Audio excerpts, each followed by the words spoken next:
past clearly shapes where we are in terms of the present, but it also determines the future. So if we want to understand where we are now and how these crises have been able to develop, we really have to understand that relationship. We've got an economic system which has prioritized the extraction of resources and the exploitation of people to accumulate profit, largely in the global north, and has visited environmental harm and injustices both on people and on territory. This notion that exists, that's so deeply embedded into both our political and economic systems, is the idea of sacrifice. Places and people that are all deemed as being less worthy. That has really been built in, and it sort of helps explain how and why, we have, in a world of such abundance, a world of such injustice and inequality, why some have so much and others still struggle. 2 billion people face issues of hunger, not because there's not enough.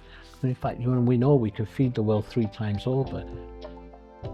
It disconnected people first from the land and nature and made us feel that we're separate, that the world we live in and the world in which we inhabit, and which basically sustains us, is simply another commodity to be exploited. But it also has isolated us from each other and separated us. So we have to rebuild, this notion of solidarity, cooperation.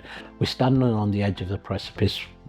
Huge violence and injustice has already been done, but now we have a rapidly closing window of, could we even have a planet which is sustainable for the majority of the peoples of the world, or are we going to create a world where the rich will use their wealth to seek safety and leave the poor to either burn or drown? And we can see that happening.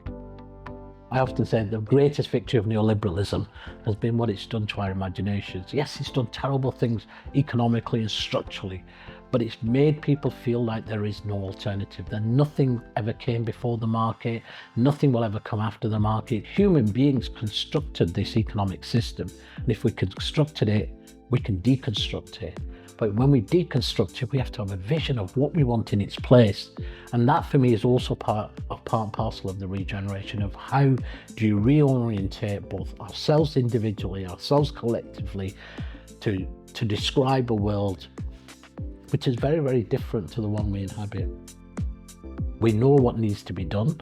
We know we can do it. What we're lacking is the political will, because there are, of course, powerful economic interests who are happy to take us over the edge of catastrophe if that will mean that they can continue to maximize profits.